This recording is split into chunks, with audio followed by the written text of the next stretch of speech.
Hello दोस्तों। आज हम स्टडी करने जा रहे हैं एजेंटिक एआई के बारे में। एजेंटिक एआई होता क्या है। ओके। तो सबसे पहले एआई में हमने एक नॉर्मल ट्रेडिशनल एआई के बारे में स्टडी किया था, जिसमें कि हम सिंपल मतलब एक तरह से कह सकते हैं कि क्वेश्चन आंसर टाइप का कर रहे थे। हम प्रॉम्प्ट दे रहे थे, उसका आंसर आ रहा था। ओके। उसके बाद सेकेंड स्टेज में हमारे पास जनरेटिव एआई आया। तो जनरेटिव एआई में हमने ऐसे प्रॉम्प्ट दिए कि उसने फिर उसका रिस्पॉन्स क्या किया, फॉर्मुलेट करके आपको वापस किया। ओके। जस्ट लाइक कि हमने कहा कि हमें इस चीज़ का कोड जनरेट करना है, तो उसने क्या किया, 2 नंबर के एडिशन का कोड जो है जनरेट करके जो लैंग्वेज हमने डाला उसमें दे दिया। इसलिए वो जनरेटिव एआई कहा गया। यहाँ पर हम देखने जा रहे हैं एजेंटिक एआई। आखिर एजेंटिक एआई है क्या, और ये हमारा कैसे मतलब कह सकते हैं कि हमारा जो टेक्नोलॉजी में ये आगे कैसे एक नया इनोवेशन कह सकते हैं ये है। और ये हमारे क्या कह सकते हैं कि डिफरेंट डिफरेंट जो वर्क है उसको कैसे ये स्ट्रीमलाइन कर रहा है, इस चीज़ को हम लोग देखेंगे।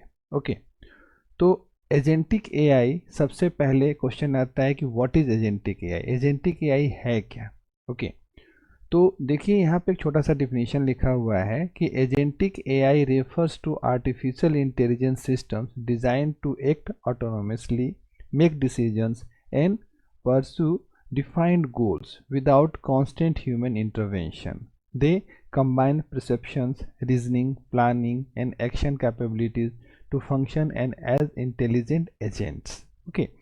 मतलब अभी तक जो हो रहा था वो तो हो रहा था कि चलो उसमें ह्यूमन इंटरवेंशन की ज़रूरत पड़ रही थी।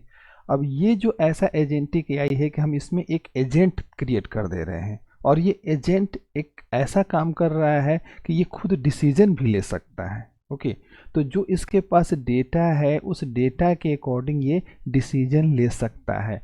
इसलिए यहाँ पर ह्यूमन इंटरवेंशन की ज़रूरत, मतलब ह्यूमन इंटरवेंशन का कह सकते हैं कम हो जाता है। पूरा ख़त्म तो नहीं कह सकते, लेकिन कम हो जाता है। ये कॉन्स्टेंटली नहीं देखना पड़ता है हमें।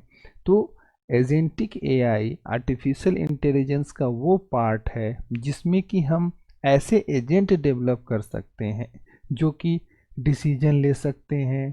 ठीक है। कोई भी हम गोल सेट कर दे तो उस गोल तक वो अपना डिफरेंट रीजनिंग या प्लानिंग एक्शन के साथ वो उस गोल तक पहुंच सकते हैं, जस्ट लाइक दैट। ओके। तो ये हमारा एजेंटिक एआई है। सो ये तो हमने देखा कि what is agentic AI. Next हम लोग चलते हैं देखने के लिए कैरेक्टरिस्टिक्स ऑफ एजेंटिक एआई, ये क्या होता है। तो देखिए, सबसे पहले इसमें ऑटोनोमी, ये act without direct human control.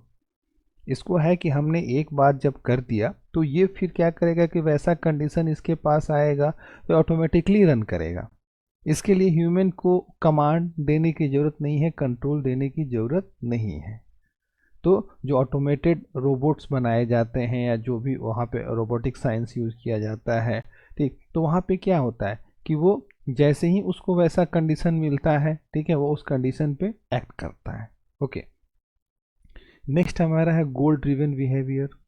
सो अब इसमें हमने कोई गोल सेट कर दिया। अब वो उस गोल तक क्या करेगा कि अचीव करने के लिए वो अब क्या करेगा, डिफरेंट डिफरेंट कॉम्बिनेशन लगाएगा, लॉजिक लगाएगा, और वो गोल तक पहुंचेगा। ओके। नेक्स्ट आता है एडेप्टेबिलिटी। ये क्या करता है, ये मतलब कि कह सकते हैं कि थोड़ा सा अलग ही चीज़ है एआई का, कि ये एजेंट जो है आप जो इसको देंगे उससे वो चीज़ों को सीखता है। ओके। उन चीज़ों को सीखता है और सीख करके वो उसके अकॉर्डिंग बिहेव करता है, उसको एडप्ट करता है, हम एक तरह से कह सकते हैं।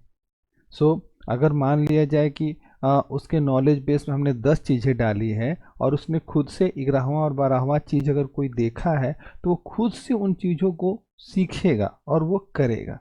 ओके। तो आपको याद होगा, बहुत सारे आपने हॉलीवुड की मूवीज़ देखी होंगी जिसमें कि जैसे कहा जाए आदमी और मशीन की लड़ाई।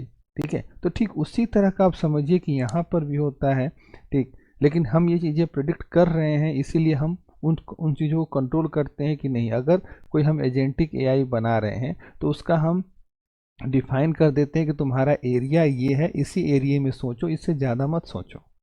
ओके, अब देखिए, proactive decision making, anticipates and plans actions. तो अब ये क्या करेगा कि जैसे ही इसको कुछ ऐसा मतलब कि मिलेगा, मतलब कि अपना जैसे सपोज कीजिए कोई टास्क रन कर रहा है और इसको कुछ ऐसा कॉम्बिनेशन इसको मिला जिससे कि वो उस पर उसको डिसीजन लेना हो, तो ये पहले ही उस पर डिसीजन ले लेगा। ओके, तो इसमें कोई डिसीजन लेने के लिए या डिसीजन पे मुहर लगाने के लिए किसी आदमी की ज़रूरत नहीं पड़ेगी। नेक्स्ट है context awareness, understand and react to surroundings. ये क्या करता है, जस्ट लाइक कि रोबोट्स में आप देखते हैं कि जो भी आसपास के सिस्टम्स होते हैं उनसे वो चीज़ों को समझता है, देखता है, उन चीज़ों को समझता है, समझ करके उसके अकॉर्डिंग वो रिएक्ट करता है। ओके, तो या ये सभी की कैरेक्टरिस्टिक्स हैं आपके एजेंटिक एआई के। नेक्स्ट हम लोग चलते हैं देखने के लिए आर्किटेक्चर क्या है इसका, इसमें क्या क्या कौन कौन से लेयर होते हैं एजेंटिक एआई में। तो देखा जाए तो एजेंटिक एआई में सबसे पहला लेयर जो होता है परसेप्शन लेयर होता है, reasoning layer, planning layer, action layer और लर्निंग लेयर। इतने सारे लेयर बने होते हैं एजेंटिक एआई में। तो परसेप्शन लेयर क्या करता है कि आपका डेटा कलेक्ट करता है इन्वायरमेंट से, मतलब इसमें ह्यूमन का डेटा नहीं चाहिए, इन्वायरमेंट से डेटा कलेक्ट करेगा। हो सकता है कि ह्यूमन भी दे, बट ये चारों तरफ से डेटा खुद कलेक्ट करता है। रीजनिंग लेयर, यहाँ पर ये डेटा को क्या करता है, फॉर्मुलेट करता है, एनालाइज करता है। फिर प्लानिंग लेयर, यहाँ पर वो स्ट्रेटेजी अपना प्लान करेगा, उसको एक्शन क्या क्या लेने हैं उसको ये डिटरमाइन करेगा। एक्शन लेयर, यहाँ पर ये एक्शन लेता है, कौन सा एक्शन हमें करना है। और लास्ट लेयर इसका लर्निंग लेयर, इसमें ये देखता है कि अपने आप को इम्प्रूव करे। तो अगर मान लीजिए कोई ऐसा डेटा मिला जो इसके पास नहीं है, वो इसको क्या करता है कि अपने पास स्टोर करके उसको सीखता है।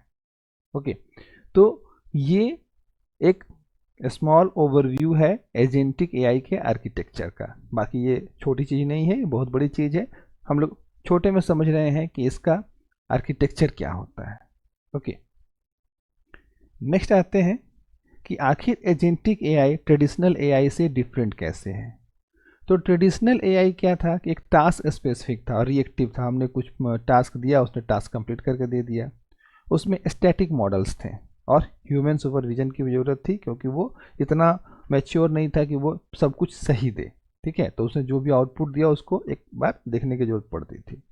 एजेंटिक एआई क्या है कि ये गोल ओरिएंटेड एंड प्रोएक्टिव है। आपने उसमें गोल सेट कर दिया, आप छोड़ दीजिए, वो कर लेगा। जस्ट लाइक कि अगर हम एक बात करते हैं रोबोटिक कार्स की, जो कि ड्राइवरलेस कार की, तो ड्राइवरलेस कार में क्या होता है कि हम उसमें सेट कर देते हैं कि ठीक है हमें यहाँ जाना है, ठीक है, उसके बाद वो खुद ही देखता है, आसपास सराउंडिंग्स में देखता है कहाँ उसको ब्रेक मारना है, कहाँ टर्न करना है, ठीक है, और वो फिर ले जाता है।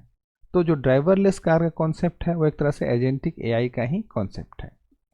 इसके बाद डायनेमिक एंड सेल्फ इम्प्रूविंग, वो खुद इम्प्रूव भी करता है। And operates automatically with minimal input, तो हम इनपुट देने की ज़रूरत भी ज़्यादा नहीं होती है।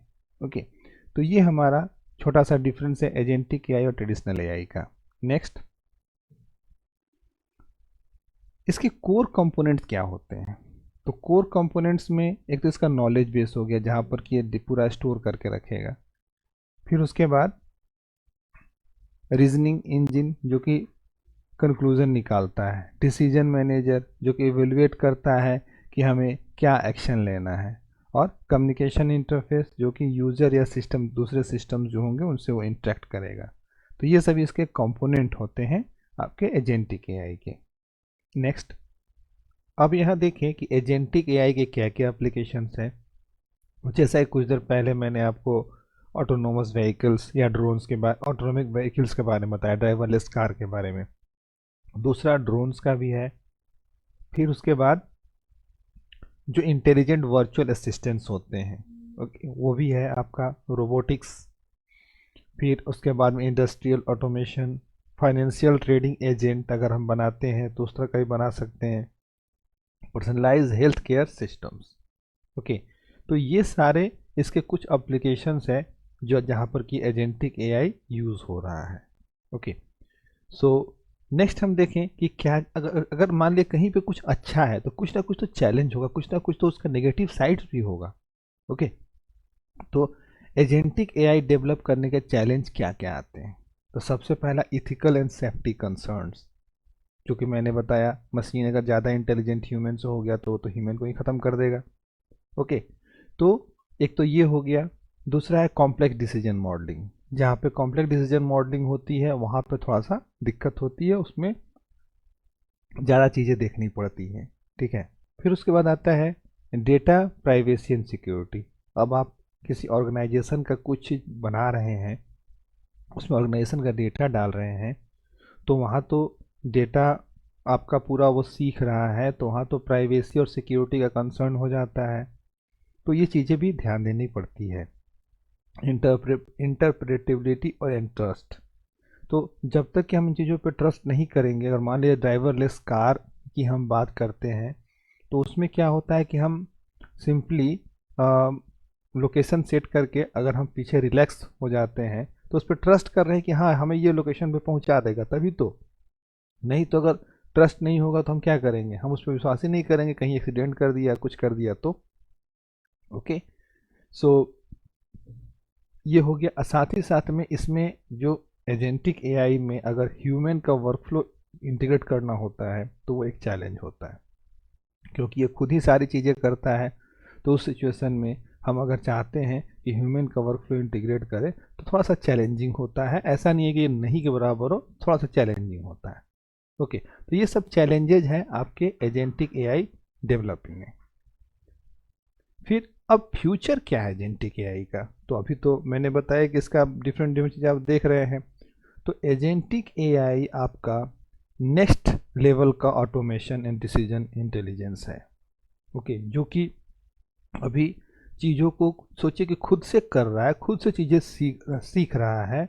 ओके, तो अब ये मतलब कि हो गया कि हमने कोई एजेंट बना दिया किसी काम के लिए, उसको एक बार स्टार्ट कर दिया, उसमें गोल सेट कर दिया, वो गोल कंप्लीट करेगा। ओके, तो ये गोल ड्रिवन सिस्टम हो गया। तो इसका फ्यूचर जो है ये कहा जाए तो बहुत बड़ा है, बहुत अच्छा है।